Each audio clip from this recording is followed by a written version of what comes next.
Hello everyone, स्वागत है आप सबका learning with Gautam YouTube channel में। तो आज के इस वीडियो में हम करने वाले हैं क्लास 12th म्यूजिक के इंपॉर्टेंट ऑब्जेक्टिव क्वेश्चन आंसर को, जो कि आपके आने वाले एग्जाम के लिए काफ़ी ज़्यादा इंपॉर्टेंट प्रश्न रहने वाला है। तो आप लोग वीडियो को अच्छे से ध्यानपूर्वक और लास्ट तक जरूर देखिएगा। तो चलिए शुरू कर लेते हैं फर्स्ट क्वेश्चन से।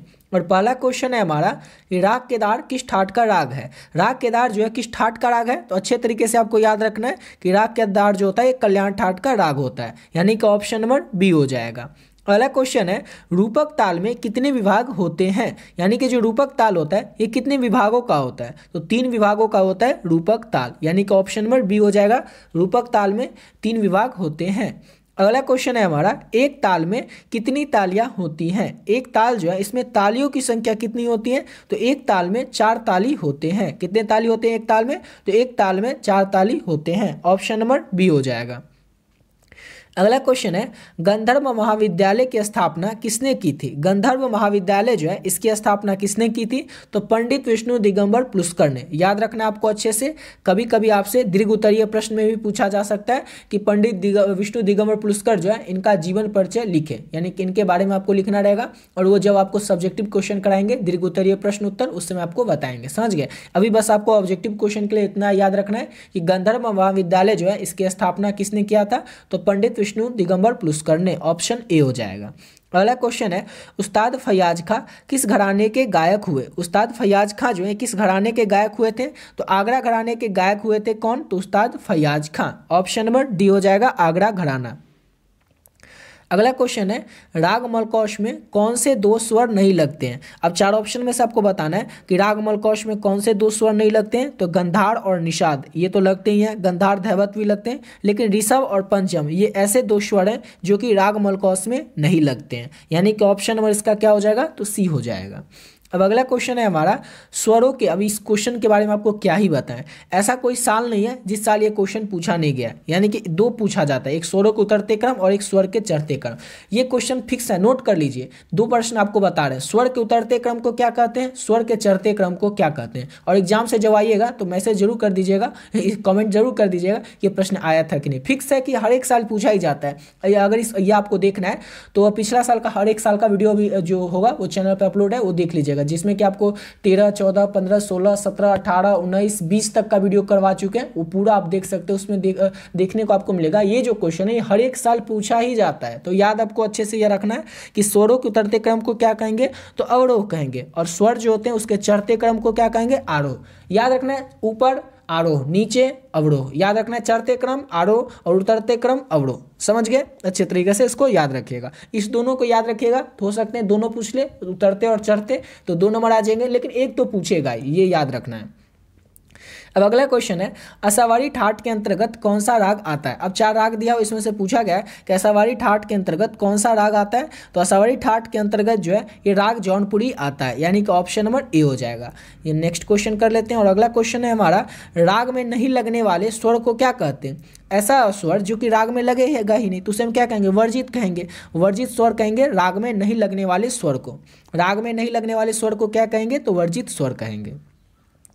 अगला क्वेश्चन है राग यमन डैश से उत्पन्न हुआ है। तो राग यमन जो है किस ठाट से उत्पन्न हुआ है, तो राग यमन जो है कल्याण ठाट से उत्पन्न हुआ है।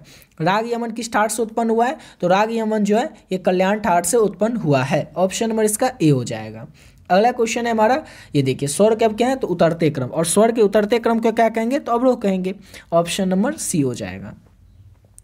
अगला क्वेश्चन है शांडव जाति में कितने स्वर लगते हैं। तो शांडव जाति में जो स्वर की संख्या है वो 6 होती है, यानी कि ऑप्शन नंबर इसका सी हो जाएगा। शांडव जाति में स्वरों की संख्या कितनी होती है, तो 6 होती है।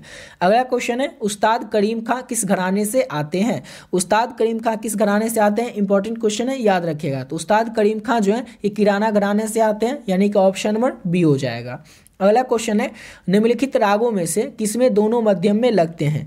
निम्नलिखित रागों यानी कि 4 राग दिया हुआ है, जैसे कि राग देश, राग भीमपलासी, राग भैरव और राग केदार। इस चारों राग में से किसमें दोनों मध्यम में लगते हैं, तो राग केदार में दोनों जो है वो मध्यम में लगते हैं। ऑप्शन नंबर इसका डी हो जाएगा।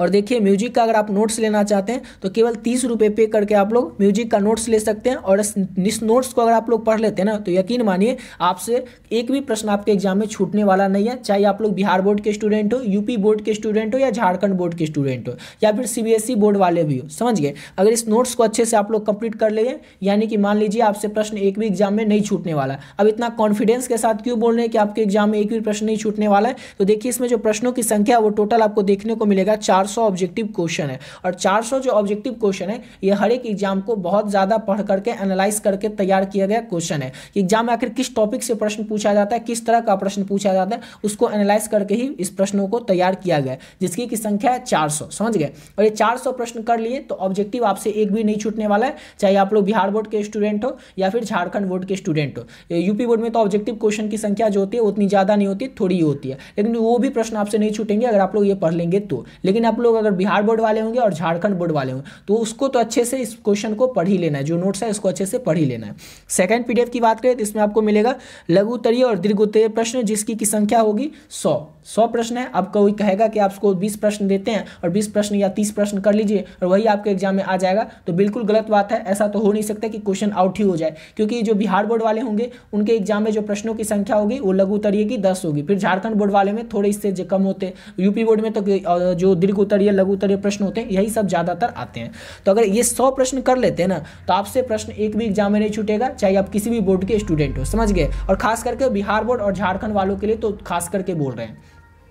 और थर्ड पीडीएफ जो है इसमें पीवाईक्यू क्वेश्चन है 2013 से 24 तक जो प्रश्न पूछा गया वो आप लोगों को देखने को मिल जाएगा इस पीडीएफ में। और ये केवल आपको म्यूजिक के लिए कोई गेस्ट पेपर, कोई मॉडल पेपर, कोई क्वेश्चन बैंक या फिर कोई बुक पढ़ने की जरूरत नहीं है, कहीं से कुछ भी करने की जरूरत नहीं है, सिर्फ ये 3 पीडीएफ पढ़ना है आपको, सिर्फ और सिर्फ 3 पीडीएफ पढ़ना है। इस पीडीएफ को लेकर के इसके चाहे तो आप सब्जेक्टिव क्वेश्चन को प्रिंट आउट भी करवा सकते हैं, प्रिंट आउट निकलवा के पढ़ सकते हैं, या मोबाइल में पढ़ लीजिए। और ऑब्जेक्टिव क्वेश्चन को तो आपको मोबाइल में ही पढ़ लेना है, उतना प्रिंट आउट निकलवाने की कोई जरूरत ही नहीं है। समझ गए? इस 3 पीडीएफ को पढ़ लीजिए, आपसे एग्जाम में एक भी प्रश्न नहीं छूटने वाला, और वो आप तब बताएंगे जब आप एग्जाम दे के आएंगे फिर, क्योंकि आपके एग्जाम में जो भी प्रश्न आएंगे वहीं से आएंगे। समझ गए?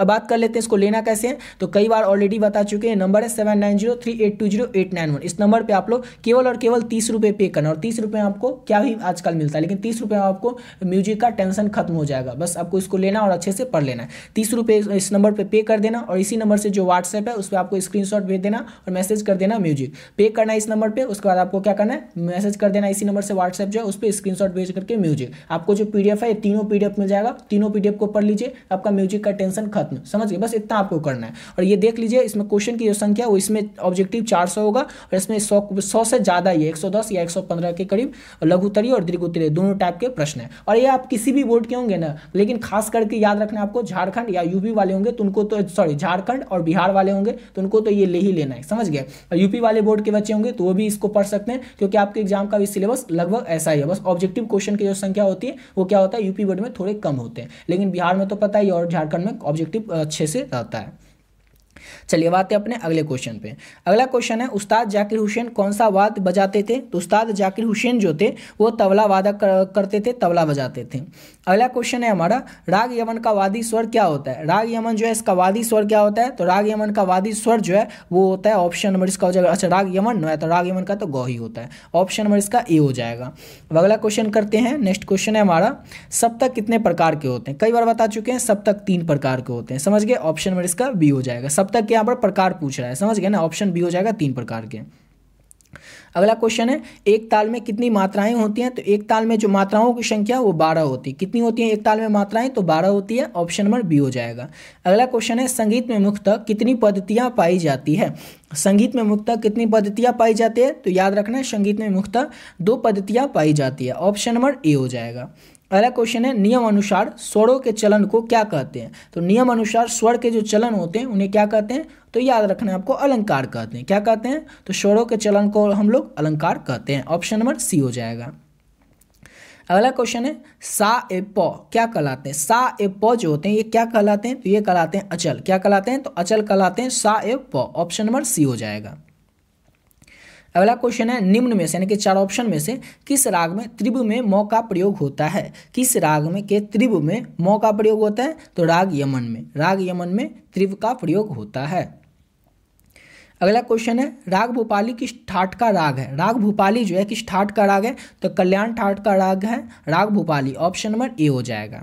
अगला क्वेश्चन है हिंदुस्तानी संगीत पद्धति में ठाट कितने हैं। हिंदुस्तानी संगीत पद्धति जो है उसमें ठाटों की संख्या कितनी होती है, तो हिंदुस्तानी संगीत पद्धति में ठाटों की जो संख्या है वो होती है केवल और केवल 10, ऑप्शन नंबर इसका बी हो जाएगा। अगला क्वेश्चन है पंडित रविशंकर किस वाद्य यंत्र के लिए प्रसिद्ध है। तो पंडित रविशंकर जो है आपको याद रखना है सितार वादन के लिए प्रसिद्ध है, ऑप्शन नंबर सी हो जाएगा। याद रखना आपको पंडित रविशंकर जो है ये किस वाद्य यंत्र के लिए प्रसिद्ध है, तो सितार वादन के लिए पंडित रविशंकर जो है वो प्रसिद्ध है। अगला क्वेश्चन है हमारा राग देश का वादी स्वर क्या होता है। तो राग देश जो है इसका वादी स्वर रे होता है, राग देश का वादी स्वर रे, ऑप्शन नंबर डी हो जाएगा। अगला क्वेश्चन है पंचम स्वर किसे कहते हैं। पंचम स्वर जो है किसे कहते हैं, तो पंचम स्वर जो है प को कहते हैं, ऑप्शन नंबर डी हो जाएगा। और इसका आंसर तो बताने की कोई ज़रूरत है, तो आप लोग बोलिए इसका आंसर तो बच्चे को पता होगा कि शहनाई के लिए विश्वविख्यात कौन थे, तो ऑप्शन नंबर बी हो जाएगा बिस्मिल्लाह खां। अगला क्वेश्चन है हमारा राग में लगने वाला मुख्य स्वर क्या कहलाता है। राग में लगने वाला जो मुख्य स्वर होता है वो क्या कहलाता है, तो वादी कहलाता है, ऑप्शन नंबर इसका ए हो जाएगा। अगला क्वेश्चन है हमारा पंडित पन्नालाल घोष कौन सा वाद्य यंत्र बजाते थे। तो पंडित पन्नालाल घोष जो थे वो बांसुरी वादन करते थे, बांसुरी बजाते थे। याद रखिएगा पंडित पन्नालाल घोष कौन सा वाद्य यंत्र बजाते थे, तो बांसुरी बजाते थे, ऑप्शन नंबर बी हो जाएगा। अगला क्वेश्चन है ताल लिपि में एक्स चिन्ह से क्या सूचित किया जाता है। तो ताल लिपि में एक्स चिन्ह से जो है वो सम को सूचित किया जाता है। इंपॉर्टेंट क्वेश्चन है, याद रखिएगा कि ताल लिपि में एक्स चिन्ह से क्या सूचित किया जाता है, तो सम को सूचित किया जाता है। अगला क्वेश्चन है भरत मुनि की रचना कौन सी है। तो याद रखना है नाट्य शास्त्र जो है उसके रचनाकार कौन है, तो भरत मुनि है। भरत मुनि के रचना कौन सी है, तो याद रखना है नाट्य शास्त्र, ऑप्शन नंबर बी हो जाएगा।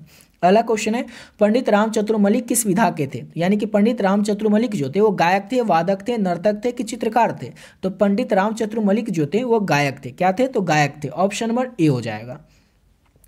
अगला क्वेश्चन है संगीत पारिजात के लेखक कौन थे। तो संगीत पारिजात जो है इसके लेखक कौन है, तो पंडित अहोबल जो है ये संगीत पारिजात के लेखक है, यानी कि ऑप्शन नंबर सी हो जाएगा।